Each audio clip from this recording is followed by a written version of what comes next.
வணக்கம் நண்பர்களே. குரல் ஹேமலதா ரமேஷ். இன்னைக்கு நாம பார்க்க போற கதை அன்பானவள் பாகம் 21. வாங்க கதைக்குள்ள போவோம். உண்மையில் இது அவன் கனவிலும் நினைத்திராதது. மித்ரா குடும்பம் அவனை ஏற்கும் எனவும் அவன் எண்ணவில்லை.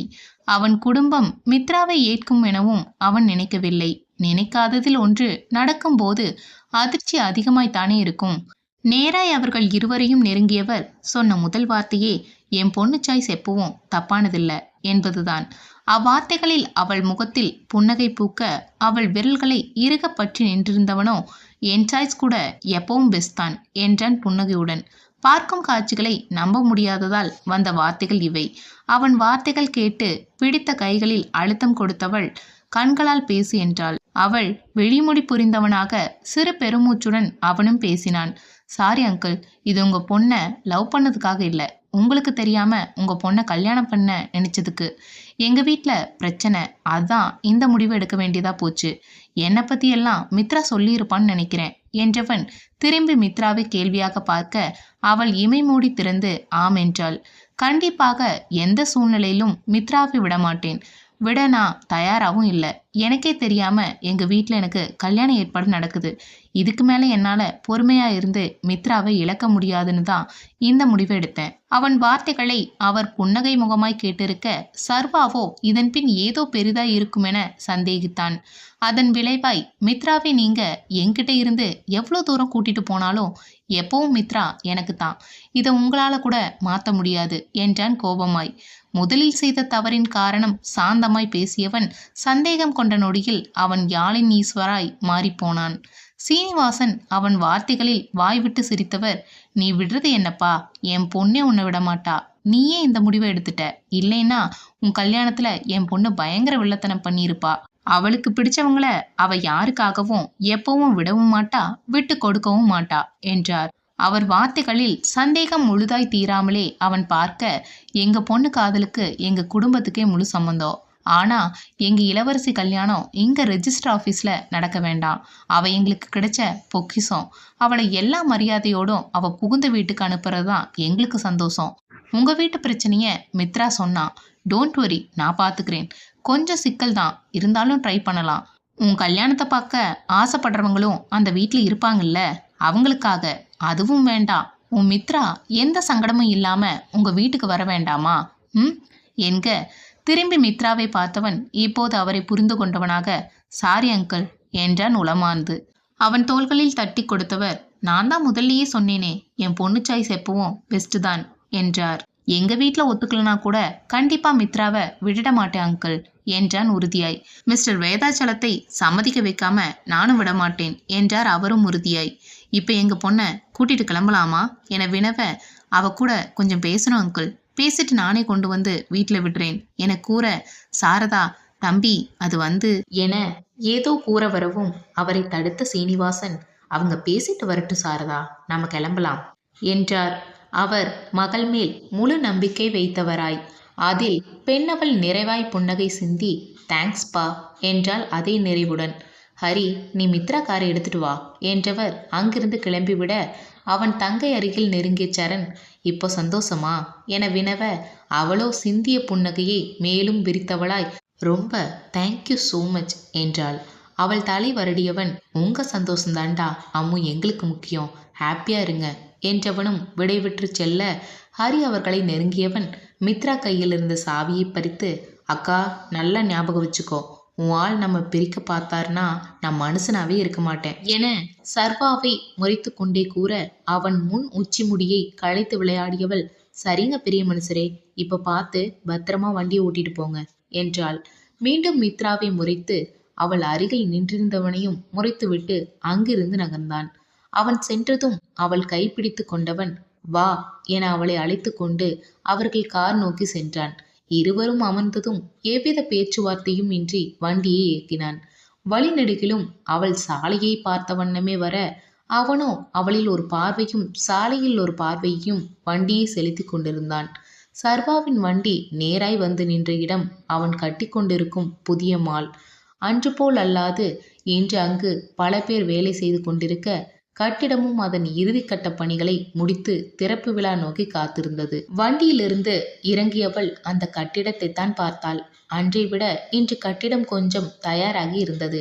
அவள் கட்டிடத்தையே பார்த்த வண்ணம் நின்றிருக்க, அவள் கைப்பிடித்த சர்வா ஏதும் கூறாமலே அவளை உள்ளே அழைத்துச் சென்றான்.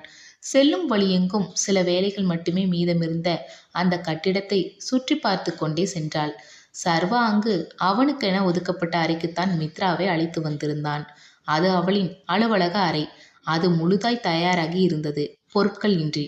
அதை சுற்றி பார்வையை சுழற்றியவள் பொறுமையாக அவள் கைப்பிடித்து அவளையே பார்த்திருக்கும் அவனை நோக்கி பார்வையை திருப்பினாள். அவனோ அவளையே பார்த்திருக்க, அவன் கரங்களுக்குள் விருப்பமாய் சிறைப்பட்டிருந்த அவள் கரங்களை பார்த்தவள் அதை மெதுவாய் விடுவித்து கொண்டாள். வெறுமையாய் போன தன் கைகளை பார்த்தவன் மீண்டும் அவளை பார்க்க, அவளோ மாயமாய் ஒரு புன்னகை சிந்தி தரையில் அமர்ந்து கொண்டாள்.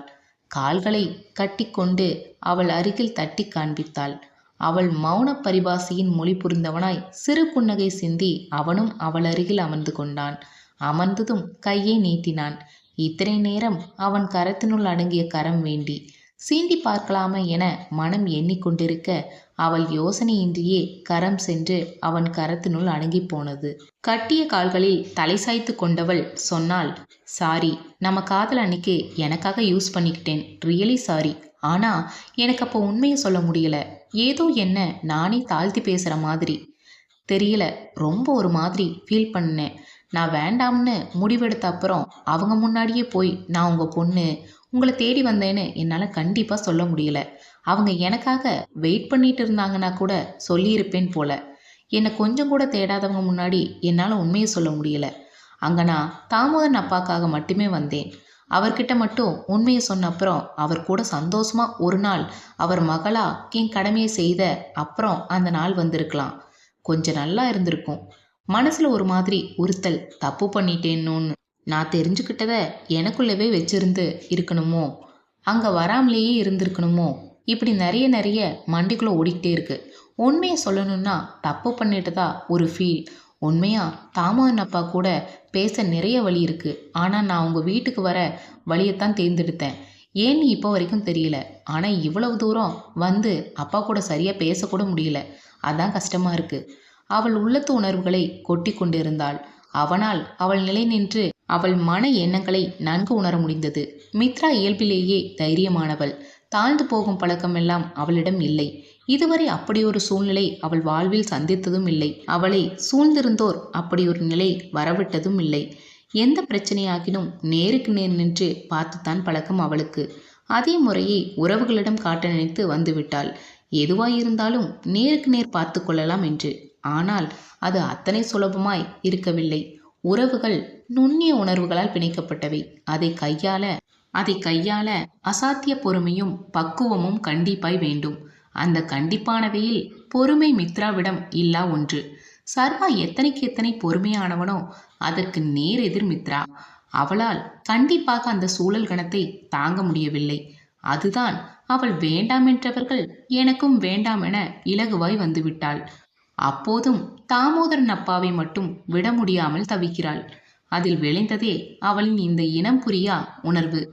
அதை நன்கு உணர்ந்து கொண்ட அவள் ஈஸ்வரோ அவளை தோளுடன் அணைத்து கொண்டான். அவளை தோளுடன் அணைத்து கொண்டவன் அவள் உச்சந்தலையில் கன்னம் பதித்த வண்ணமே பேச துவங்கினான். என் கண்ணம்மாக்கு அவங்க அப்பா கூட பேச வேண்டாமா என வினவ, பேசணும் ஆனா வேண்டாம். அவனை தெளிவாய் குழப்பும் விதமாய், நான் ஏன் உங்க வீட்டுக்கு வந்தேன்னு அண்ணாக்கு தெரிஞ்சிருக்கு. ஆனா இப்போ வரையும் அதை பத்தி என்கிட்ட ஒரு வார்த்தை கூட கேட்கல. ஏதோ தாமோதரன் அப்பாவை பார்க்கணும், அவர் கூட கொஞ்ச நாள் இருக்கணும்னு ஒரு எண்ணம். அதான் சட்டுன்னு இந்த முடிவு எடுத்தேன். அதுக்காக என்னை அவங்க சொந்த பொண்ணுக்கு மேல பார்க்குறவங்கள என்னால் ஏமாற்ற முடியாது. கொஞ்ச நாள் ஆனாலும் என்னை மறந்தவங்களுக்காக என்னை நேசிக்கிறவங்கள கஷ்டப்படுத்திட்டேன். இதுக்கு மேலே வேண்டாம். எப்பவும் போலவே இருக்கலாம். இங்கு எல்லோரோட ஆசைகளும் நிறைவேறணும்னு எந்த கட்டாயமும் இல்லையே. அவள் பதிலில் அவனின் எந்த வினாவும் இல்லை. மௌனமாய் அவள் தோள் அணைத்த வண்ணமே இருந்தான். சில மௌன நொடிகளின் பின் ஏதோ சிந்தனை கொண்டவளாக பட்டென அவன் தோள்களிலிருந்து முகம் விலகி அவன் முகம் பார்த்தாள். அவன் முகம் சிறு புன்னகை சிந்தி என்ன எனும் விதமாய் ஒற்றை புருவம் உயர்த்தி வைக்க, உருவங்கள் நெருங்க அவனை பார்த்தவள், இப்போ உங்க அம்மா மேல செய்து கொடுத்த சத்தியம் என்னாச்சு என்றாள். புன்னகை மாறாமல் அவளை பார்த்தவன் எட்டி நின்ற அவள் கைகளை பிடித்து அவன் கைக்குள் அடக்கிய வண்ணம் பேச துவங்கினான். சத்தியமா நீ கூட இருக்கும்போது எதுவும் தெரியல. ஆனா ஒரு நாள் சட்டுன்னு நீ இல்லையா, எல்லாமே புரிஞ்சுது. எங்க அம்மாவுக்கு பயம், எங்க நான் எங்க அப்பாவுக்கு எதிரா வந்துடுவேணும்னு. அவங்க கடைசி நேரத்துல கூட அப்பா கூட இருக்கணும், அவங்களுக்கு எதிரா நடக்கக்கூடாதுன்னு தான் சொன்னாங்க. அம்மா அவரை அவ்வளோ காதலிச்சிட்டாங்க போல. தெரியல, அப்பா அதை கேட்கும்போது அவ்வளோ கோபம் வந்தது. ஆனா அம்மா போன அப்புறம் அவங்க சொன்னதை மீறக்கூடாதுன்னு எனக்குள்ள ஒரு வைராக்கியம். உண்மையில அவங்க ஆசைப்பட்டது அதுதான். நான் என் அப்பா கூட இருக்கணும் எப்பவும். நானும் இருந்தேன். என்ன நடந்தாலும் அங்கேயே இருந்தேன். ஏதோ அவங்க சொல்ல நான் காப்பாத்துறேன்னு அப்படின்னும் போது அம்மா என் கூடவே இருக்கிற மாதிரி ஒரு ஃபீல். உன்னை எனக்கு முதல்ல ஏன் பிடிச்சது தெரியுமா? இதோ உன் பார்வை தான். எந்த பயமும் இல்லாம தைரியமா ஒரு பார்வை பார்ப்பியே, அப்படியே எங்க அம்மா மாதிரி. அப்போ எல்லாம் மிஸ் மித்ராலினி எனக்கு அம்மாவா தான் தெரியவா. அம்மா இருந்திருந்தா கூட உன்னை அவங்களுக்கு ரொம்ப பிடிச்சிருக்கும். நீ அங்க வீட்டில் இல்லைன்ன போது எனக்கு அங்க இருக்க முடியல. அப்போ நீ என் வாழ்க்கையிலேயே இல்லைனா என்னால் எப்படி இருக்க முடியும்? அதான் நீ சொன்ன மாதிரி உனக்காக, என் யாழுக்காக என்ன வேணும்னாலும் பண்ணலான்னு தோணுச்சு. அதான் அங்கே வீட்டில் தெரிஞ்சா நம்ம கல்யாணம் நடக்க வாய்ப்பில்லைன்னு உடனே உன்னை கல்யாணம் பண்ணி எனக்கு சொந்தமாக மாற்றணும்னு நினச்சேன். ஆணவன் புன்னகையுடன் கூறி முடிக்கும் போது பெண்ணவள் முகத்தில் புன்னகை. எதிரில் அமர்ந்திருக்கும் அவள் காதலனை பார்த்தாள். கண்களில் காதல் நிறைந்திருந்தது. சற்றே எம்பி அவன் நெற்றியில் அழுந்த இதழ் பதித்தாள். இப்போ எங்க அப்பா கேட்டதுக்கு ஓகே சொல்லிட்டீங்களே, இனி என்ன பண்ண போறீங்க? இப்போ உங்க வீட்டுக்கு தெரிஞ்சா பிரச்சனை ஆகாதா? கண்டிப்பா பிரச்சனை வரத்தான் போகுது. ஆனா அதுக்காக ஒரு அப்பாவோட நியாயமான கோரிக்கையை என்னால மறுக்க முடியாதே. அதுதான் அவர் நான் பார்த்துக்கிறேன்னு சொல்லும்போது முயற்சி பண்ணித்தான் பார்க்கட்டுமேன்னு விட்டுட்டேன். பிரச்சனைனா எமோஷ்னல் பிளாக்மெயில் அந்த மாதிரியா? அதுவும் ட்ரை பண்ணுவாங்களா இருக்கும். I don't know. பட் அதுக்கு நிறைய சான்ஸ் இருக்கு. அப்போ கொஞ்சம் டேஞ்சர் தான் இல்லை? கண்டிப்பாக ரொம்ப கவனமாக இருக்கணும். உங்கள் ஆசைப்படி விட்டுட்டா தான் என்னவா? அப்படி என்ன உங்கள் அம்மா வேண்டாம், ஆனால் அவர் தங்கச்சி மகளை கல்யாணம் பண்ண நீங்கள் தான் வேணுமோ? சொத்து அவங்களத விட அதிகமாக இருக்க ஏன் சொத்து எங்கள் தாத்தா மொத்தமாக என் பெயரில் எழுதிட்டாரு. அதுதான் கல்யாணம் மூலமாக கிடைக்கும்னு ஒரு பிளான். இங்க அப்போ சொத்து தான் பிரச்சனையா? இதை ஏன் நீங்கள் முன்னாடியே சொல்லலை? திடீரென்று அவள் முகத்தில் தோன்றிய அதீத சந்தோஷத்தை புரியாது பார்த்தவன், ஏன் என்னாச்சு என வினவ, மர்மமாய் புன்னகைத்தவள், ஏற்கனவே யோசிச்சதுதான். நீங்க என்ன கல்யாணம் பண்ணிக்க ஒத்துக்கலன்னா இந்த ஐடியாவை யூஸ் பண்ண வச்சிருந்தேன். இப்போ அதுதான் சரியா இருக்குன்னு தோணுது. கவலைப்படாதீங்க, அவங்களே இந்த கல்யாணத்தை நிறுத்துவாங்க. ஓய், எதுவும் ஏடாகுடமா பண்ணி வச்சிடாத. டோன்ட் வரி, எல்லாம் சரியா நடக்கும். அவள் குரலில் அத்தனை தீர்மானம். உள்ளுக்குள் சொல்லிக்கொண்டாள், நடக்க வைப்பேன் என. சற்று நேரம் அங்கிருந்து விட்டு இருவரும் இல்லம் நோக்கி கிளம்பினர். அவளை அவள் வீட்டு வாசலில் இறக்கிவிட்டவன் அவள் உள்ளே அழைத்தும் வரவில்லை. வரேன் கண்ணம்மா, உங்க கையை பிடிச்சிட்டு உரிமையா ஒரு நாள் இந்த வீட்டுக்குள்ள வரேன் என்றான். அவளால் அவனுக்கு மறுப்பு சொல்ல முடியவில்லை. அவளுக்கும் உண்மையில் அதுதான் வேண்டும். அவளவன் சகல மரியாதைகளுடன் இல்லம் வருவது. இதழில் சிறு புன்னகையுடன் கையசைத்து விடை கொடுத்தாள். ஸ்ரீனிவாசன் ரெஜிஸ்டர் ஆபீஸிலிருந்து மீண்டும் இல்லம் வரும் போதே அவர் விசாரணையை துவங்கிவிட்டார். சரண், எதுக்காக பையனை ஒதுக்கிட்டு இந்த கல்யாணத்துல மட்டும் இவ்வளோ இன்ட்ரெஸ்ட் காட்டுறாங்க? ஏதாவது சொத்து அப்படியா? ஆமாப்பா, அதுவும் இது அவங்க குடும்பத்துக்குள்ள நாம எதுவும் கேட்க முடியாது. அவங்க இஷ்டம் இல்லையா? ஓ, சொத்து தான் பிரச்சனைனா விஷயம் ஈஸி தான் சரண், பார்த்துக்கலாம். அதற்கு மேல் காரில் வைத்து அவர் எதுவும் பேசவில்லை. இல்லம் திரும்பிய பின் பேசிக்கொள்ளலாம் என இருந்துவிட்டார். இல்லம் திரும்பியதும் சரணை தனியே அழைத்துச் சென்றார். அவர் நன்கு அறிந்திருந்தார் சரண் அவரிடம் ஏதோ சொல்ல விளைவதை. தந்தையின் எதிரில் பெரும் யோசனையுடன் மகன் அமர்ந்திருக்க, தந்தையோ எதையோ எதிர்பார்த்த வண்ணம் அமைதியாய் இருந்தார். கூற வரும் விஷயத்தை எவ்வாறு கூறுவது என புரியாது ஒளி வடிவங்களில் வார்த்தை கோலங்களை தேடிக்கொண்டிருந்தான் அந்த மருத்துவன். சில சொற்கள் சொல்லவும் விருப்பமில்லை, சொல்லாமல் போகவும் முடியாது. நிலையில்லாமல் ஆடும் பெண்டுலம் போல் அவன் மனம். மகன் அவன் அவஸ்தை கண்டு தந்தை அவரே பேச்சை துவங்கினார். மித்ரா எங்க சர்வாவை சந்தித்ததை சொன்னா, ஆனா அந்த வீட்டுக்கு அவன் ஏன் போனான்னு சொல்லவே இல்லையே. அப்பா, அது